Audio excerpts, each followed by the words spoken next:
আমরা কোন দেশের নাগরিক? একটা স্ল্যাবের জন্য একটা জীবন চলে গেছে। গাজীপুরের টঙ্গীর হোসেন মার্কেট এলাকায় উন্মুক্ত ম্যানহোলে পড়ে তাসনিম জ্যোতি নামে এক নারী নিখোঁজ হওয়ার 36 ঘন্টা পেরিয়ে গেলেও তার কোনো খোঁজ মেলেনি।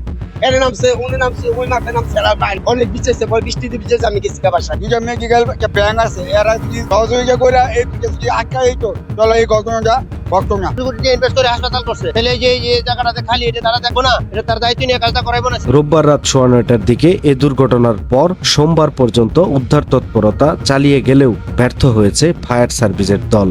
এখান দিয়ে নালা বেরিয়ে গেছে, ওখান পর্যন্ত দুইবার সার্চিং করেছি। পরিবেশ এতটাই বিপরীতে ছিল যে রাস্তার উপরে পানির স্রোত এবং ড্রেনের স্রোত। এই ঘটনার প্রতিবাদে ও ক্ষোভে উত্তেজিত জনতা সোমবার সকালে ঢাকা ময়মনসিংহ মহাসড়ক অবরোধ করে প্রায় 1 ঘন্টা যান চলাচল বন্ধ থাকার পর আইন শৃঙ্খলা বাহিনীর আশ্বাসে সড়কে স্বাভাবিকতা ফেরে।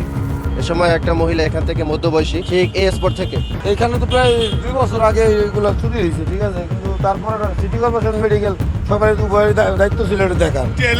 প্রতিনিয়ত মানুষ উড়াই আমি, কিন্তু সিটি কর্পোরেশন কোনোভাবে এই জায়গায় স্ল্যাব দেয়। জানা যায় টঙ্গীর হোসেন মার্কেট ইম্পেরিয়াল হাসপাতালের সামনের ম্যানহোলটি দীর্ঘদিন ধরে ঢাকনাবিহীন অবস্থায় পড়েছিল। এ বিষয়ে একাধিকবার সংশ্লিষ্ট কর্তৃপক্ষকে অবগত করা হলেও কোনো কার্যকর ব্যবস্থা নেওয়া হয়নি।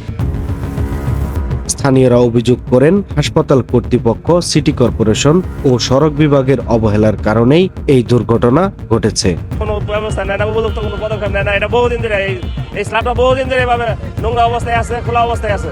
অনেক লোক এখানে পরে আবার অনেক লোক উদ্ধার হয়। এদিকে এ ঘটনায় গাজীপুর সিটি কর্পোরেশনের সচিবকে প্রদান করে 4 সদস্যের একটি তদন্ত কমিটি গঠন করা হয়েছে। কমিটিতে ফায়ার সার্ভিস ও অন্যান্য সংশ্লিষ্ট সেবা প্রতিষ্ঠানকে অন্তর্ভুক্ত করা হয়েছে। আগামী 7 কর্মদিবসের মধ্যে তদন্ত প্রতিবেদন দাখিলের নির্দেশ দেওয়া হয়েছে। আমরা একজন হ্যান্ডেল পাই, যেটা আমার বোনের ন্যাশনাল সেলস ম্যানেজার। তো এখানে ডক্টর ভিজিট করতে আসছিল, মানে মার্কেটিং সেকশন, যেটা ঘটনা তো ঘটেই গেছে, এটা তো আর ফিরে পাবো। যে কারণে ঘটছে, যে কারণটা হয়ে গেছে। সময়ের কলম, নিউজ ডেস্ক।